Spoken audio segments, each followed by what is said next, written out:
লালমনিরহাটের রত্নাই নদীর উপর ১২০ মিটার সেতু সংযোগ সড়ক নির্মাণে বড় ধরনের অনিয়মের প্রমাণ পেয়েছে দুদক।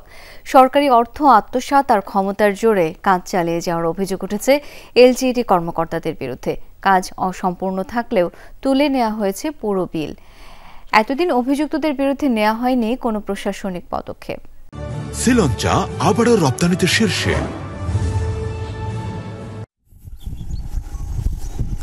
২০১৬ সালে লালমনিরহাটের রত্নাই নদীর উপর শুরু হয় সেতু নির্মাণ কাজ। ৩ দফা মেয়াদ বাড়িয়ে ২০২৩ সালে শেষ হয় প্রকল্প। কিন্তু পরে জানা যায় প্রকল্প শেষ দেখানো হলেও স্রোত প্রতিরোধের ৪২% এবং সংযোগ সড়কের ৬% কাজ বাকি থাকতেই পুরো বিল তুলে নেয় ঠিকাদার।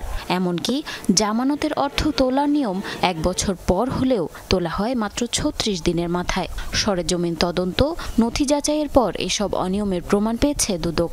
দুদক জানিয়েছে তৎকালীন প্রকল্প সংশ্লিষ্টদের যোগসাজশে অর্থ আত্মসাৎ করেছেন ঠিকাদার। স্লোপ প্রোটেকশন কাজের ৫,৮৮,৯৫৭.৬২ টাকা এবং সেতুর সংযোগ সড়ক নির্মাণে ১,১৬,২০০.৪৫ টাকা আত্মসাতের প্রমাণ পাওয়া যায়। এছাড়া কাজ সমাপ্তির মাত্র ৩৬ দিন পরেই জামানতের ৬,৯০,২৪১ টাকা উত্তোলন করে আত্মসাৎ করার প্রমাণ পায়। অনিয়মের ফলাফল টের পাওয়া যাচ্ছে কয়েক বছরেই।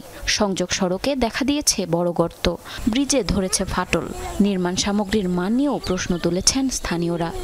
কাজটা খুব একটা ভালো জনক হয় নাই। আমরা নিশ্চিত করছিলাম কাজ ভালো করছে না, ওরা কিন্তু শুনে নাই। ১ বছরের জায়গায় মনে করেন যে ৪ বছর মনে করেন যে হয়ে গেছে, তাও ব্রিজের কাজ মনে করেন যে আপনার শেষ হয় নাই। একটা ব্রিজের কাজে যদি দুর্নীতি হয়, দেখা যায় ওই এলাকার মানুষরা বেশি ভোগান্তিতে পড়ে যায়।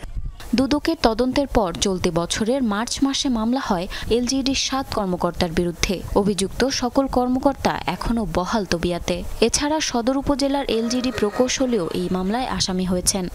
আপনারা তো সবাই জানেন, আপনাদের অভিযুক্তের কপি যেটা সেটাও জানেন, তো সমস্যা কি? তাহলে আর কি জানেন? আমরা অফিসিয়াল ভাবে কোনো চিঠি ওইভাবে আমাদেরকে দেয়নি, আমরা জানি। বর্তমান এলজিইডি নির্বাহী প্রকৌশলী বলছেন, ঊর্ধ্বতন নির্দেশ পেলে নেওয়া হবে বিভাগীয় পদক্ষেপ। প্রতিবেদন জাস্ট পেপারে দেখেছি, কিন্তু তাদের বিষয়ে কোনো ব্যবস্থা বা নেওয়ার জন্য অফিসিয়ালি আমার কাছে এখন কোনো চিঠিপত্র আসেনি। দুদকের মামলায় আসামি করা হয়েছে ২ ঠিকাদারকেও। তারা হলেন ঢাকার ঠিকাদারি প্রতিষ্ঠান সুরমা অ্যান্ড আবু বকর জয়েন্ট ভেঞ্চারের ঠিকাদার মোহাম্মদ আয়ুব আলী এবং আরেক ঠিকাদার কুড়িগ্রামের KM বদরুল আহসান।